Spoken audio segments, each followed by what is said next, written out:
Estamos en la primavera de 1545. Valdivia está enfrentada a un país desolado, un país incendiado, quemado, destruido, y probablemente también está enfrentado a la última posibilidad de pactar con los promaucaes. No tenemos el documento de ese pacto, no sabemos si esto se estampó efectivamente en un registro oficial, pero sí sabemos que desde ese momento comienzan a funcionar las encomiendas de Chile Central y también se reconocen jurídicamente la propiedad que tienen los habitantes aborígenes de las tierras que ocupan. Esta situación solamente va a sufrir un cambio cuando en 1558 el licenciado Hernando de Santillán denuncia las atrocidades que cometieron tanto Valdivia como sus principales capitanes Francisco Aguirre y Francisco de Villagrán contra estos así llamados, comillas, indios, cierre comillas, de Chile Central. Después de lo que podríamos llamar el pacto entre españoles y promaucaes, surge lo que la historiografía describe como la institucionalidad de esta nueva sociedad promaucae española.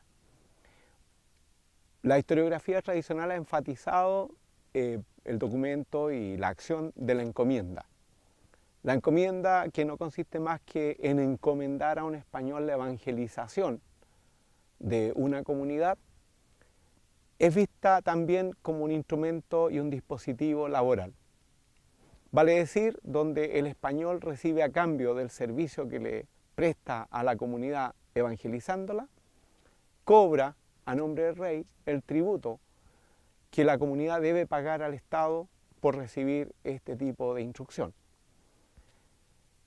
Esto habría derivado en la época en el traslado de indígenas de sus tierras naturales a aquellas tierras de labranza o tierras de minería, asientos mineros, para que los indígenas desempeñaran su función como fuerza de trabajo. Pero aceptando que eso ocurrió, tenemos que tener presente que la encomienda tiene dispositivos que regulan la provisión de mano de obra. La regulan, por ejemplo, estableciendo un turno, lo que se denomina la mita. Y además de eso, estableciendo una cantidad fija de miembros de la comunidad, adultos, varones, que pueden participar en las faenas de trabajo.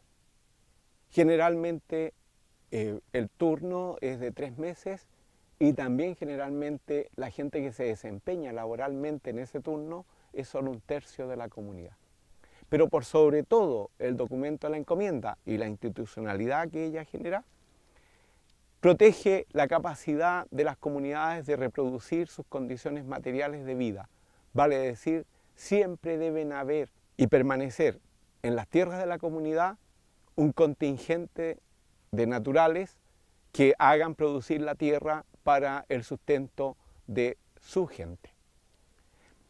De ese modo, pensando, ¿cierto?, que tenemos una sociedad española que funciona explotando minas, realizando labranza y además de eso realizando pastoreo de animales, tenemos que pensar que de un modo paralelo comienza a desarrollarse una economía subalterna, que no por ser subalterna es minoritaria, sino que al contrario es mayoritaria, que es la antigua economía promaucae dentro de la nueva institucionalidad. En esta economía es donde los hombres se benefician de la llegada de los españoles, o la comunidad se beneficia por el ingreso de la importación de granos como el trigo, por la importación de animales como el ganado vacuno, como los cerdos, como las gallinas, ¿no?, que van a aumentar la productividad en términos de la producción del alimento que debe sustentar a las comunidades. En segundo lugar, y esto es lo más importante, desde un primer momento se respeta la propiedad que tienen los naturales de sus tierras. Cuando se realiza una distribución de mercedes de tierra, se hace sobre tierras vacantes, sobre tierras donde no están ejerciendo directamente la ocupación las comunidades. Es obvio que esto significa una pérdida del espacio ilimitado que gozaban las comunidades, pero no significa la pérdida total de sus tierras de labranza y de pastoreo. Esto se establece a través de las mensuras y se establece a través de documentación. Hay documentación de la segunda mitad del siglo XVI en Chile, en la cual algunas comunidades proceden a la venta de algunas de sus tierras en las notarías de Santiago.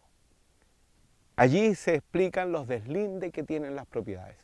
Es un problema aún no resuelto por la historiografía, si esos deslindes, si los límites de las propiedades son prehispánicos o poshispánicos. Lo importante es que las comunidades tenían determinadas tierras en los valles. Y lo segundo importante es que la institucionalidad española respeta esa propiedad. En tercer lugar, la idea que tenemos la mayoría de los chilenos, por lo que se nos enseñó en el sistema de educación público, es que los indígenas de Chile Central trabajan como esclavos en las encomiendas. De nuevo, la realidad fue muy distinta. En la actualidad, la investigación de archivo ha descubierto una cantidad innumerable de contratos de trabajo en los cuales indios de Chile Central establecen una relación consensuada, salarial, con un encomendero, con un español de ciudad, incluso con algunos sujetos de casta que desempeñan oficios. Y lo hacen generalmente como una vía de reclutamiento por un año, a través de la cual ellos van a aprender un oficio. El oficio de sastre, el oficio de herrero, el oficio de joyero, el oficio de carpintero. Lo aprenden de un español o de un sujeto yanacona proveniente del Perú, o de un sujeto de casta, vale decir, un pardo, un sambo, un mulato. Aprenden el oficio, ¿con qué objeto?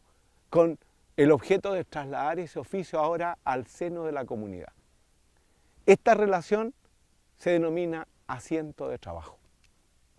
En tercer lugar, pensando en esta situación dramática que describió Hernando de Santillán, justamente Hernando de Santillán constituye el primer esfuerzo que se hace en Chile por establecer un reglamento laboral y un reglamento que ordene las relaciones entre españoles y, comillas, indios.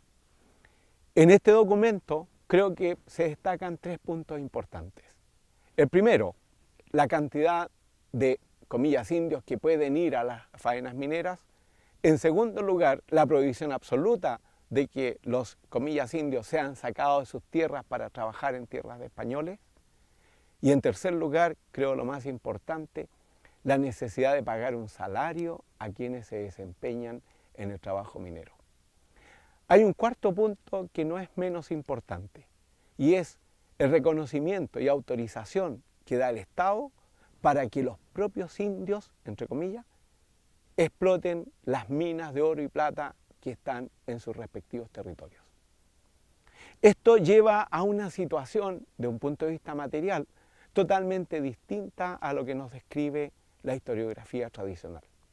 En primer lugar, los habitantes de Chile Central no murieron ni se extinguieron después de la batalla de Santiago de septiembre del 41. Tampoco murieron a causa de la guerra feroz que se libra en Santiago entre 1541 y 1545. Y muy por el contrario, pareciera que más o menos en 1570 se ha producido un acomodo en Chile Central en el cual tanto españoles como promaucaes, más los contingentes yanaconas, han generado la energía y la capacidad material para continuar con el proceso de expansión hacia el sur. En esta situación, los promaucaes no van como yanaconas, sino que van como guerreros de la hueste, que acompaña a Valdivia y que luego acompaña a García Hurtado en las expediciones que se realizan contra las tribus mapuche araucanas al sur del Biobío. Creo que, teniendo en cuenta la importancia de las tasas, teniendo en cuenta la importancia que tiene en primer lugar la guerra al imponerle a los españoles las condiciones de la rendición, llamémosla así, promaucae, en ese momento estamos viendo nacer una sociedad que va a tener connotaciones muy específicas y diferentes a las que tuvo la sociedad colonial española en el resto de América. Acá en Chile Central surge una sociedad en la cual por obligación, por necesidad, los españoles se ven forzados a reconocer los derechos del pueblo indígena y los indígenas tienen que aceptar esta realidad de facto de que un grupo humano llega a sentarse a sus tierras con una tecnología superior, y no solo con una tecnología superior, con bienes que desde el punto de vista del sentido común son mucho más eficientes. Estoy hablando del hierro, estoy hablando del azúcar, estoy hablando de las herramientas, estoy hablando de los granos y estoy hablando de la fauna que traen estos españoles desde Europa hasta el Valle Central de Chile. Vale decir, estoy hablando de los cerdos, estoy hablando, como dije antes, del vacuno, del caballar, del jumento. Estoy hablando de una fauna que permite no solo el transporte, sino que permite la labranza de la tierra de un modo más eficiente y además de eso permite la alimentación de la gente. Y entonces la imagen dramática y catastrófica de lo que sería la llegada de los españoles a Chile Central, creo que debe ser temperada con el impacto que tienen estos beneficios. Pero por sobre todo tenemos que también situar en este proceso la importancia que tiene la resistencia pro-Maucae y la resistencia indígena a la primera fase expansiva. Porque durante esa resistencia es cuando se imponen las condiciones sobre las cuales se va a construir esta nueva sociedad.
Hernando de Santillán denuncia las atrocidades que cometieron tanto Valdivia como sus principales capitanes Francisco Aguirre y Francisco de Villagrán contra estos así llamados, comillas, indios, cierre comillas, de Chile Central. Después de lo que podríamos llamar el pacto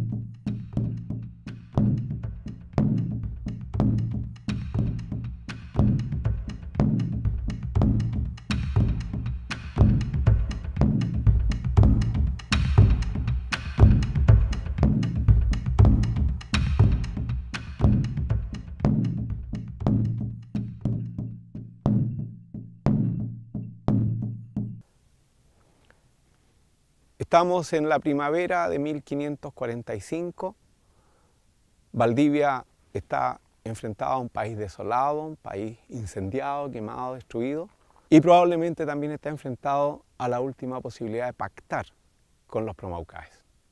No tenemos el documento de ese pacto, no sabemos si esto se estampó efectivamente en un registro oficial, pero sí sabemos que desde ese momento comienzan a funcionar las encomiendas de Chile Central, y también se reconocen jurídicamente la propiedad que tienen los habitantes aborígenes de las tierras que ocupan. Esta situación solamente va a sufrir un cambio cuando en 1558 el licenciado